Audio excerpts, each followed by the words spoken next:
Hello everyone, I am C Mitesh Pawar. आज के lecture में हम IS 10 event after the reporting period का डिटेल रिवीजन करेंगे। ये अकाउंटिंग स्टैंडर्ड आपका time line based accounting standard है। तो हम क्या करेंगे, एक टाइम स्केल बनाएंगे, उसके थ्रू पूरा अकाउंटिंग स्टैंडर्ड समझ लेंगे। तो मैंने यहाँ पर टाइम स्केल बना के रखी है। ये देखो, इस ये सिंगल टाइम स्केल ही हमें पढ़ना है। इसके थ्रू हम पूरा अकाउंटिंग स्टैंडर्ड कवर कर लेंगे, यानी कि एक ही स्लाइड आपको पढ़ना है। तो चलिए स्टार्ट करते हैं। तो एग्जाम्पल के लिए यहाँ पर मैंने दो अकाउंटिंग पीरियड ले रखे, दो रिपोर्टिंग पीरियड ले रखे। अकाउंटिंग पीरियड मतलब रिपोर्टिंग पीरियड, ठीक है। तो क्या क्या है, 1 अप्रैल 2024 से 31 मार्च 2025, ये वन अकाउंटिंग पीरियड हो गया आपका। ठीक है, सेकेंड वाला अकाउंटिंग पीरियड क्या है आपका, कब एंड हो रहा है, 31 मार्च 2026 को एंड हो रहा है। तो बेसिक इंफॉर्मेशन है ये। चलो, अब मुझे एक चीज बताना, हमारा फोकस इस रिपोर्टिंग पीरियड पर है, ठीक है। हम इस रिपोर्टिंग पीरियड के पॉइंट ऑफ व्यू से पढ़ेंगे। ये रिपोर्टिंग पीरियड एंड कब हो रहा है, 31 मार्च 2025 को।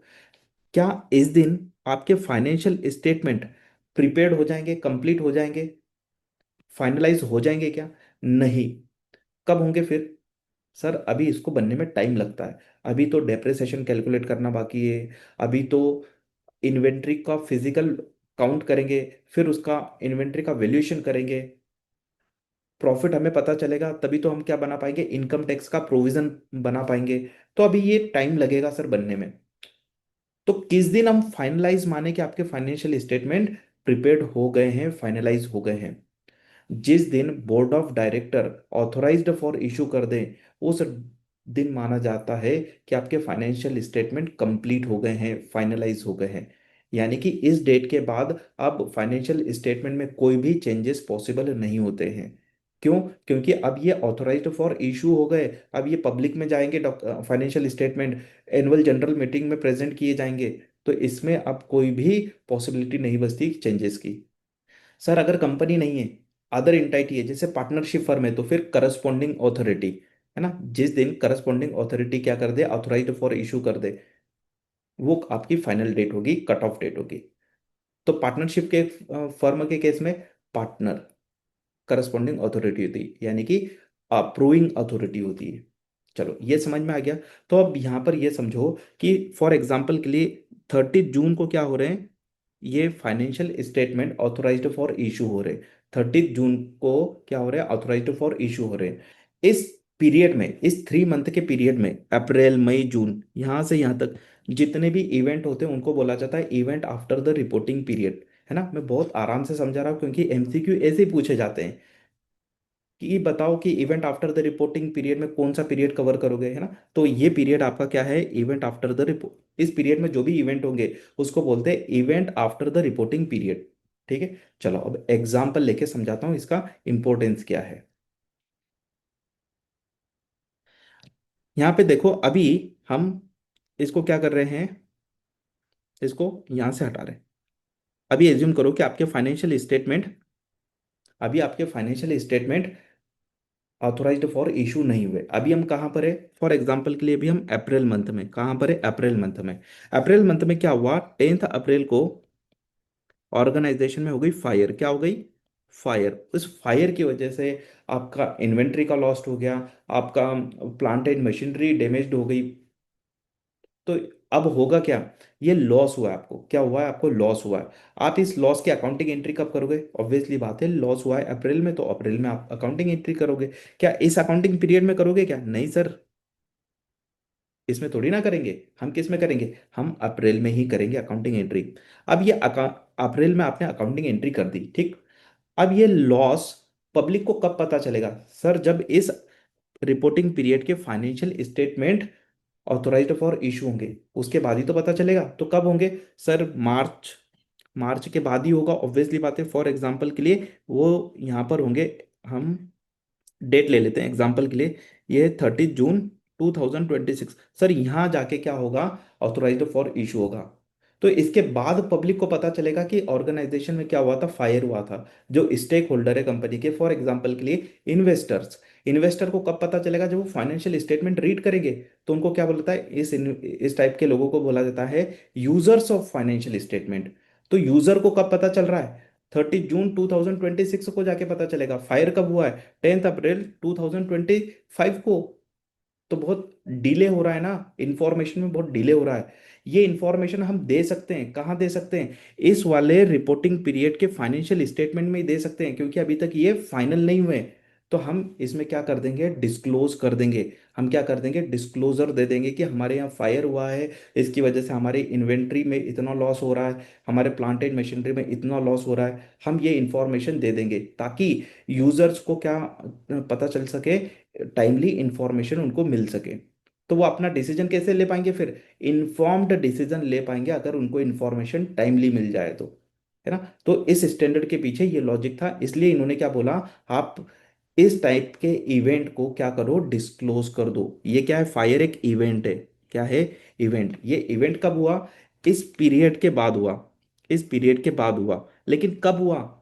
ऑथोराइज्ड होने से पहले हुआ है। तो क्या हम इसको डिस्क्लोज कर पाएंगे? यस, कर पाएंगे, क्योंकि अभी फाइनलाइज नहीं हुए। तो इस पीरियड को क्या बोला जाएगा? फॉर एग्जाम्पल के लिए, हमारे जो फाइनेंशियल स्टेटमेंट है वो 30 जून 2025 को फाइनलाइज्ड हो रहे हैं, ऑथोराइज्ड फॉर इशू हो रहे हैं। तो इस पीरियड को क्या बोला जाएगा? अप्रैल से लेकर जून को क्या बोला जाएगा? आफ्टर द रिपोर्टिंग पीरियड बोला जाएगा। और इस पीरियड में जो भी इवेंट होंगे उसको क्या बोलेंगे? Event after the reporting period बोलेंगे। ठीक है। अब ये जो इवेंट है, क्या हमने इसको अकाउंट फॉर कर दिया? क्या? हाँ, करा। लेकिन किस पीरियड में? इस पीरियड में। हम किस पॉइंट ऑफ व्यू से सोच रहे हैं? इस पॉइंट ऑफ व्यू से सोच रहे हैं। क्या इस वाले रिपोर्टिंग पीरियड में हमने इसको एडजस्ट किया क्या? नहीं सर, हमने इसको यहां पर अकाउंट फॉर नहीं किया। तो ये जो इवेंट है फायर का, ये कैसा इवेंट है? Non adjusted event. मतलब हमने हमारी बुक्स ऑफ अकाउंट्स को एडजस्ट नहीं करा, हमने यहाँ पर कोई एडजस्टमेंट नहीं करा। तो इसको क्या बोलते हैं? Non adjusted event. और नॉन एडजस्टेड इवेंट की अकाउंटिंग एंट्री नहीं होती इस पीरियड में। क्या होता है? सिर्फ डिस्क्लोजर होता है। इस पीरियड के जो फाइनेंशियल स्टेटमेंट बनेंगे उसमें क्या करेंगे? हम सिर्फ और सिर्फ डिस्क्लोज करेंगे, ताकि लोगों को, यानी कि यूजर्स को टाइमली इंफॉर्मेशन मिल सके। चलो, एक चीज समझ ली आपने। अब समझो दूसरी चीज। यहाँ पर अप्रैल मंथ में, सॉरी, अगस्त मंथ में कंपनी के एम्प्लॉयज ने क्या कर दिया? फ्रॉड कर दिया। क्या कर दिया? फ्रॉड कर दिया। कैसा फ्रॉड किया? सर, इन्होंने क्या करा? एक फेक सप्लायर क्रिएट किया। इन्होंने क्या करा? एक फेक सप्लायर क्रिएट किया। तो परचेस के इन्होंने फेक बिल बनाए होंगे और सप्लायर को पेमेंट कर रही है। तो कितना पेमेंट कर दिया ड्यूरिंग द पीरियड? इन्होंने $50,000 का पेमेंट कर दिया। ठीक है। तो इन्होंने क्या करा होगा? एक्सपेंसेस बुक करा होगा, परचेस अकाउंट डेबिट करा होगा, और पेबल्स अकाउंट क्रेडिट करा होगा, और फिर उस पेबल्स को पेमेंट कर दिया होगा। तो देखो क्या क्या हुआ। आपने यहाँ पर परचेस को डेबिट कर दिया कितने से? 50,000 से। और पेबल्स को क्या कर दिया आपने? क्रेडिट कर दिया 50,000 से। फिर क्या करा आपने? पेबल्स को आपने पेमेंट करा होगा। ये होगा डेबिट आपके 50 से। और आपने क्या कर दिया? इनको कैश दे दिया। तो 50,000 से। तो बताओ, आपके पेबल्स आपके बुक से बाहर हो गए? हाँ, हो गए। हो गए। तो नेट अगर देखा जाए ना, तो क्या हुआ? Purchase account debit to cash हो गया, मतलब परचेस का एक्सपेंसेस आपका बुक हो गया। लेकिन क्या रियल में परचेस हुई है क्या? नहीं सर, रियल में तो परचेस हुई ही नहीं। परचेस हुई नहीं, ये तो फेक परचेस है। और ये फ्रॉड का डिस्कवरी कब हुई? ये फ्रॉड के बारे में कब पता चला कि हमारे ऑर्गेनाइजेशन में फ्रॉड हुआ था? ये पता चला सर यहाँ पे जाके, अप्रैल में जाके पता चला। 15 अप्रैल को डिस्कवर हुआ, फ्रॉड डिस्कवर हुआ यहाँ पर।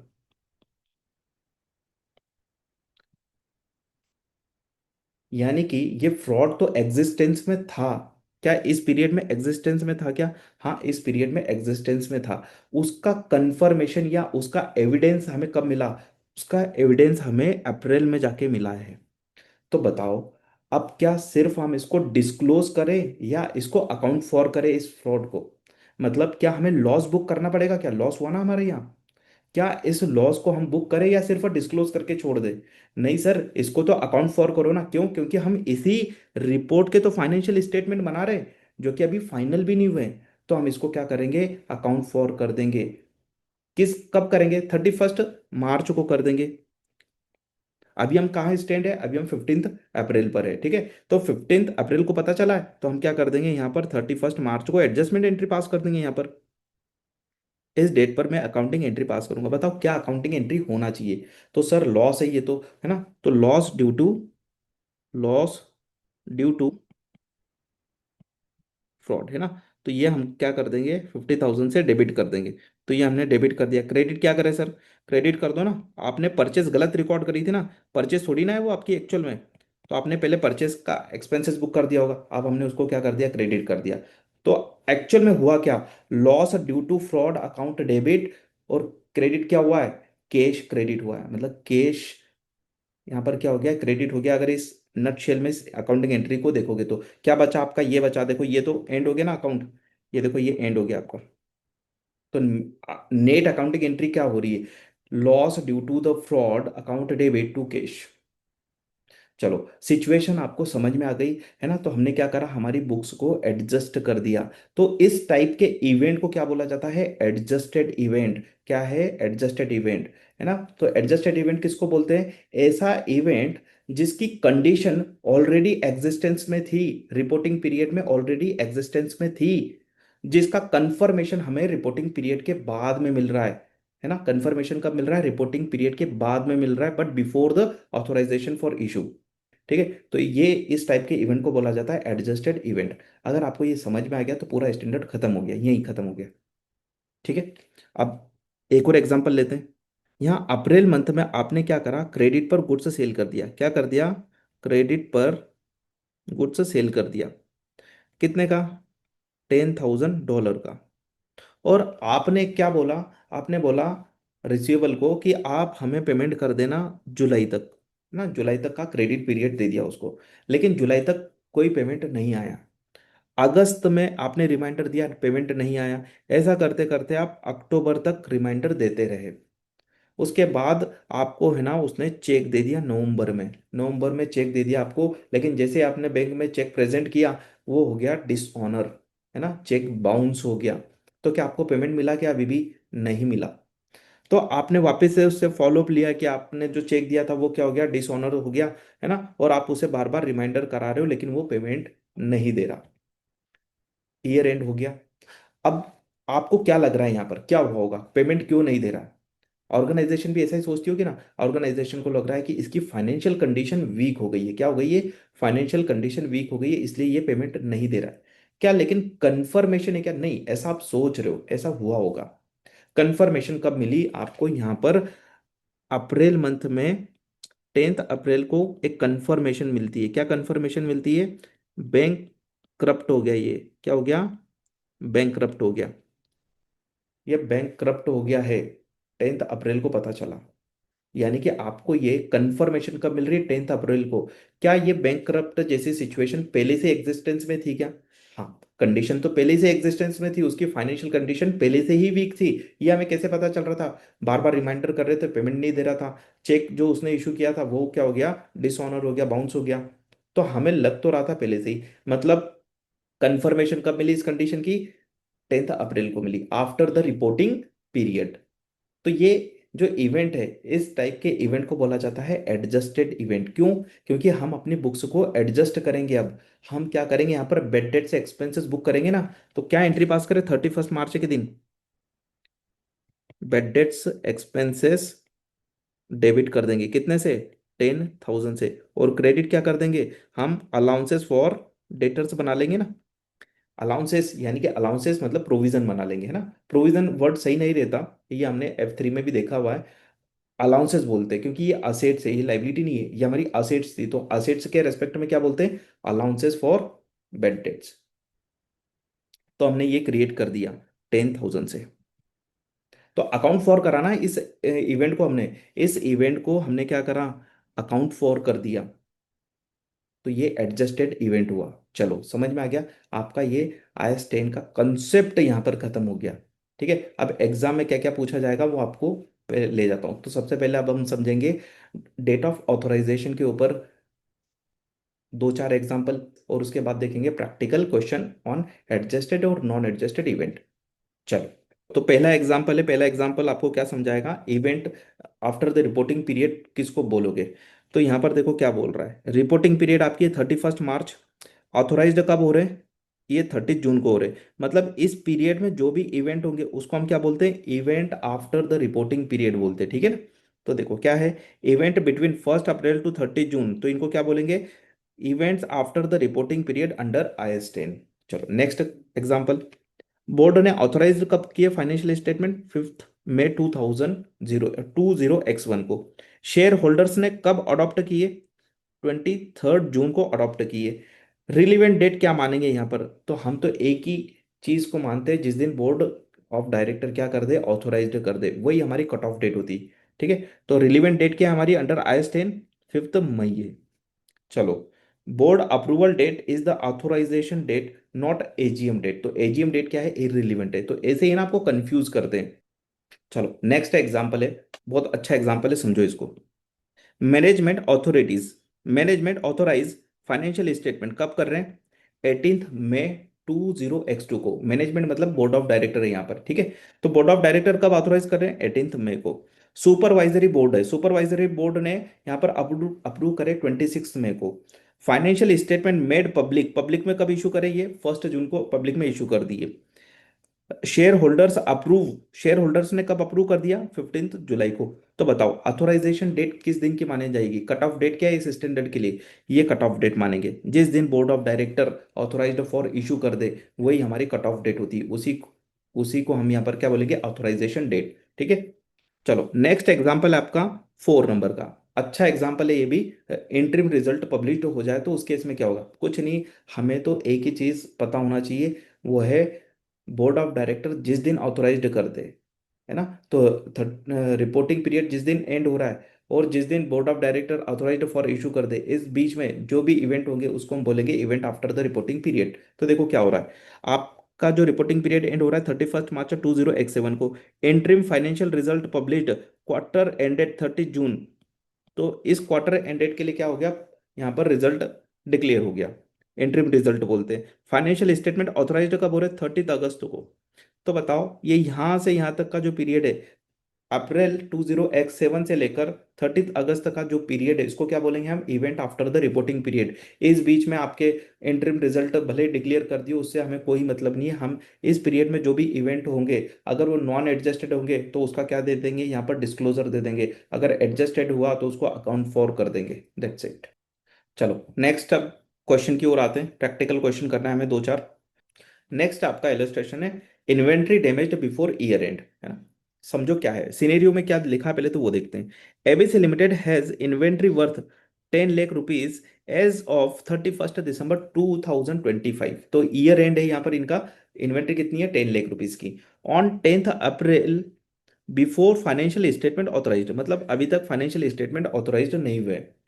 अब physical inspection reveal water damage due to the warehouse leak that occurred in December 2025। यानी कि दिसंबर मंथ में क्या हो गया था? वाटर लीकेज हो गया था वेयर हाउस में, तो उसकी वजह से क्या हो गया होगा? हमारी इन्वेंट्री डैमेज्ड हो गई होगी। अब डैमेज्ड हो गई तो उसकी ऑब्वियसली बात है एनआरवी कम हो जाएगी। क्या हो जाएगी? नेट रिलायजेबल वैल्यू कम हो जाएगी, है ना। तो एनआरवी कितनी हो गई? Damaged stock NRV is now only 6 lakh rupees. तो बताओ यहाँ कंफर्मेशन कब मिली मुझे? रिपोर्टिंग पीरियड के बाद में कंफर्मेशन मिली। क्या ये कंडीशन ऑलरेडी एग्जिस्टेंस में थी? क्या डैमेज की कंडीशन ऑलरेडी एग्जिस्टेंस में थी? क्या यस, 31 दिसंबर को अगर आप इंस्पेक्शन कर लेते तो आपको पता चल जाता कि आपकी इन्वेंट्री डैमेज है। यानी कि इन्वेंट्री ऑलरेडी डैमेज थी, उसकी कंफर्मेशन कब मिली? एविडेंस कब मिला हमको? 10 अप्रैल को। और अभी तक हमारे financial statement authorised for issue भी नहीं हुए। तो क्या करेंगे हम? इसको एडजस्ट करेंगे, है ना। एडजस्टिंग इवेंट है ये। कैसा इवेंट है? Adjusting event. ठीक है, तो एडजस्ट कर दो इसको। तो अकाउंटिंग एंट्री क्या करी हमने? देखो इन्वेंट्री लॉस बुक किया 4 लाख से, और इन्वेंट्री अकाउंट को क्रेडिट कर दिया। ठीक है, समझ में आ गया? आगे बढ़ते हैं। चलो नेक्स्ट है आपका non adjusted event, inventory destroyed after the year and. अब है ना, ये कॉन्सेप्ट बच्चों को कंफ्यूज करता है। क्यों करता है वो आपको बताता हूँ। इन्वेंट्री की वर्थ कितनी है ईयर एंड पर? 31 दिसंबर को ईयर एंड है हमारा, 8 लाख रुपीज की इन्वेंट्री है। On 25 February fire breaks out and destroyed 5 lakhs worth inventory. 5 lakh की इन्वेंट्री क्या हो गई आपकी? डिस्ट्रॉयड हो गई फायर में। तो आप बोलोगे सर ये भी तो एडजस्टेड इवेंट है। नहीं, फायर कब हुआ? 25 फरवरी को। 25 फरवरी को। क्या फायर 31 दिसंबर को एग्जिस्ट कर रहा था? क्या नहीं। तो क्या आपकी इन्वेंट्री डैमेज्ड होगी क्या 31 दिसंबर को? आप जाके देखोगे, अगर इन्वेंट्री का फिजिकल अगर वेरिफिकेशन किया होता आपको आपने, तो आपको पता चलता है कि आपकी इन्वेंट्री तो अच्छी है। क्यों? क्योंकि तब तक तो कोई फायर ही नहीं हुआ। तो इसका मतलब क्या है, ये इवेंट कैसा है, फ्रेश इवेंट है। ये नॉन एडजस्टेड इवेंट है, हम इसका सिर्फ डिस्क्लोजर दे देंगे। तो देखो क्या बोलता है, the fire happened after the year and and the inventory was perfectly fine on 31 दिसंबर। ठीक है। तो IS 10 रूल अप्लाइड। कैसा है ये, नॉन एडजस्टिंग इवेंट है ये। और हम इसको क्या दे देंगे, डिस्क्लोजर दे देंगे अगर मटेरियल हो तो। अगर मान के चलो, बहुत मान के चलो 100 रुपीज की इन्वेंट्री लॉस्ट होती, तो क्या हम इसका डिस्क्लोजर भी देते? क्या नहीं, हम डिस्क्लोजर सिर्फ उन्हीं चीजों का देते हैं जो मटेरियल हो।